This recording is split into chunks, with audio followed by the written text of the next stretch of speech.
안녕하십니까. 여론의 모든 것 여론 고수 시간입니다. 여러분들 여론에 궁금했던 방정식과 실타래를 풀어가는 시간이죠. 많은 분들이 너무 재밌다, 배종찬 소장의 깨알 토크, 아재 개그, 삶의 정말 엑기스다, 이런 이야기를 많이 해주십니다. 자, 한 평론가의 이야기가 방송가에서 큰 화제가 됐습니다. 이른바 이재명 대표의 가까운 이 핵관으로부터 들었는데 그 사람이 누군지는 이야기를 해줄 수가 없다, 아주 신빙성이 있다, 이렇게 주장을 하면서 한 평론가의 이야기인데, 이재명 대표가 10월쯤 되면 퇴진할 것이다. 그리고 의원들 40여 명이 똘똘똘똘똘똘 뭉쳐서 누가 대응을 할 거냐, 누가 대체가 될 거냐, 김두관 의원으로 대체가 될 가능성이 높을 것이다. 그래서 그 뒤에서 이재명 대표는 공천 등 영향력을 행사하는 그런 이 구조가 될 것이다 라고 이야기를 했는데, 자, 일단 우선 이 이야기의 신빙성은 있는 겁니까? 전 그렇게 높게 안 봐요. 그렇게 높게 안 보는 게, 지금 방금 말씀하셨지만 뭐 실명을 얘기해도 뭐 많은 사람들이 아는 분이긴 하지만, 뭐 친하신가요? 홍영기 기자. 뭐 친하진 않고 뭐 알고 지내는 사이긴 한데, 뭐 요즘 연락 안 한 지가 꽤 너무 오래돼서 뭐 좀 그렇긴 한데, 어쨌든 저는 뭐 누구한테 들었다, 그건 별로 신뢰하지 않아요. 그건 신뢰하지 않은 게,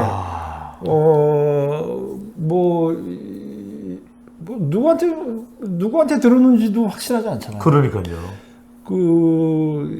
뭐 뉴스, 언론에 나오는 뉴스나 뭐 기사 다 마찬가지지만, 사실 그 기사의 소스가 굉장히 중요하잖아요. 근데 뭐 누구라는 게 뭐 예를 들어서 야권의 한 인사, 그렇다니까 뭐 야권 관계자, 뭐 야당 관계자, 그런 기사들이 너무 많아요. 뭐 그럴 거 아닙니까? 근데 이제 그게 예를 들어서 국익을 위해서 우리나라 정부 관계자가 어떤 외교 관계나 뭐 국제 관계에 관련돼서 얘기를 할 때 정부 관계자 뭐 이렇게 하는 거는 이해가 돼요. 이해가 되는데, 이게 무슨 국익 관련된 것도 아니고. 근데 홍 기자님 일단 여쭤보면, 홍 기자님은 안 그러는데 그런 기사들이 굉장히 많더라고요. 아니 근데 뭐 그거야 그런 식으로 해서 이제 뭐 조회수나 아니면은 뭐 노출도나 뭐 이런 거를 올리기 위해서 뭐 어떤 자극적인 내용일 수가 있는 거니까, 뭐 예를 들어서 뭐 이재명 대표의 퇴진 뭐 그러면은 굉장히 쇼킹하잖아요. 그러다가 또 이제 뭐 그 대안으로 뭐 클릭 수와 조회수가 높아질 수밖에 없네요. 그 대안으로 또 뭐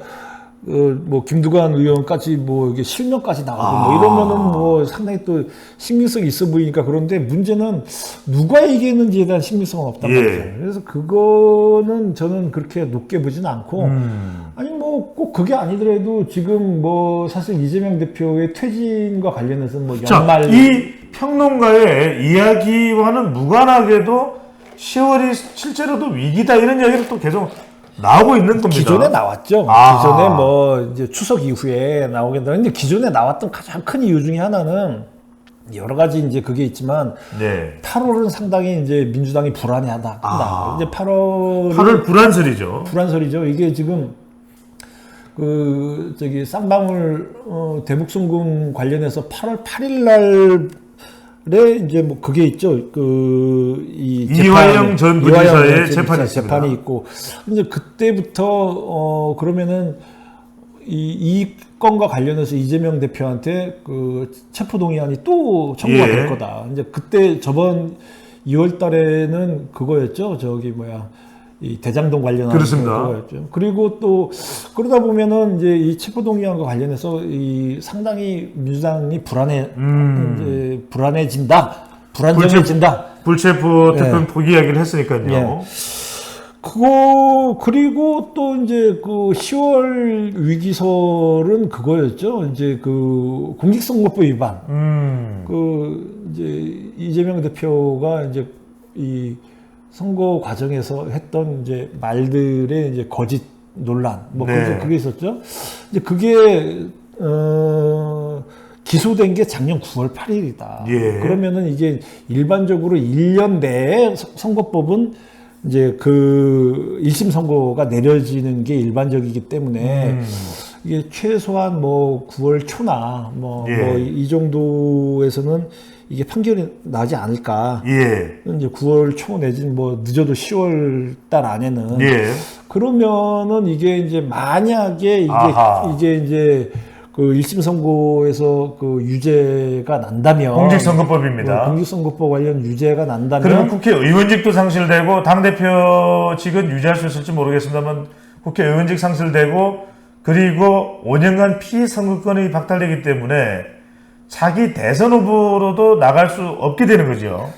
그거는 이제 대법원 최종 판결 나야 되는 거니까. 그러니까 나면. 네, 나면은. 근데 이제 지금 제가 말씀드린 건 1심이니까. 예. 1심이니까 이제 그렇게 된다면은, 대법원 최종 판결이야 뭐 그 뒤에 뭐 또 이제 몇 달 더 있어야 나오는 예. 거지만 그래도 1심에서 유죄 판결 받은 상태에서 대표직을 유지하고 총선을 이끈다라는 거는 또 얘기가 안 되니까 그때부터는 또 이제 그 10월 유기설이 뭐 저희 작년 9월 달에 기소될 때부터 나왔어요. 그때는 또 여론이 달라지겠네요. 그때부터 또 이제 계속 얘기가 나온 거기 때문에 이분이 뭐 10월 퇴진설 얘기한 게 뭐 그렇게 전혀 새로운 얘기도 아니에요. 예. 새로운 얘기도 아닌데 이제 뭐 김두관이라는 이름이 나왔다는 건 좀 이제 새로운 거긴 하지만 예. 그럼 과연 그렇게 퇴진할 때 그러면은 뭐 김두관 의원을 마치 뭐 왜 김두관이었을까요? 그건 저도 잘 모르겠어요. 뭐 마치 자신의 아바타처럼 이렇게 예. 해놓고 총선을 배후 지휘할 수 있다? 예. 김두관이란 분이 그렇게 이제 꼭두각시 같은 분인지도 제가 잘 모르겠고. 아바타라고 하기엔 덩치가 너무 큰데요. 근데 어쨌든 이제 뭐 좀 정확하게 이해는 잘 안 가요. 네. 예. 알겠습니다. 근데 이제 근데 또 한 정치 전문 기자로 방송 활동을 하는 또 패널은 이재명 대표가 내년 총선 불출마설이 나오고 있다. 또 설들이 너무 많아요. 그건 어떻게 보십니까? 불출마도 이미 다 예상됐던 거예요. 아, 그래요? 그게 뭐 새로운 얘기도 아니에요. 왜 그러냐? 문재인 당 2015년, 16년 총선 때 그 당대표 하다가 이제 그 총선을 결국 이끌었잖아요. 예. 이끌고 그 이제 근소한 차이지만 어쨌든 이겼잖아요. 예. 그때 문재인 대표 출마 안 했어요. 어. 출마 안 하고 왜? 출마를 안 한 상태에서 2017년 대선에 직행한다라는 플랜이 다 그렇죠. 있었기 때문에 예. 굳이 이제 당대표까지 했던 분이 그 예. 당대표를 하려면은 의원직이 있어야 되니까 하는 거고 그렇죠. 굳이 뭐 그러면은 이 의원직과 상관없이 자유로운 신분에서 전국적인 이 선거를 이끈다라고 예. 하는 게 사실 지역 구민에 대한 예의가 되는 거고 예. 그게 이제 그 전체적인 당의 장악력에도 도움이 되는 거지. 예. 굳이 이미 대표를 하신 분이 이재명 대표도 마찬가지지만은 한 사람이 뭐 의원직 한 번 더 해서 뭐 하겠어요? 그때 무슨 그 이득이 지역에서 있어요? 그래서 장재원 의원이 당선이 된 거 아니겠습니까? 뭐 아마 그랬을 거예요. 근데 예. 어쨌든 그리고 지금 보면은 가는 코스가 비슷하잖아요. 예. 그 총선 전에 대표를 했고 예. 그리고 또 이제 대선에 또 나오려고 그 당시 문재인 전 대통령도 대통령 대선에서 한번 또 예. 재수하는 기간이었잖아요. 지금 뭐 거의 비슷한 흐름을 가고 있는데 뭐 내년에 출마 안 할 거다. 그게 뭐 대단한 일이에요. 그건 정치에 대해서 조금만 아는 전문 기자가 아니라 조금만 아는 사람도 다 아는 얘기예요. 그거는. 저기 안 맞아도 좋으니까요. 예. 좀 주목을 받게 설 하나만 좀 이야기해 주시면. 무슨 설?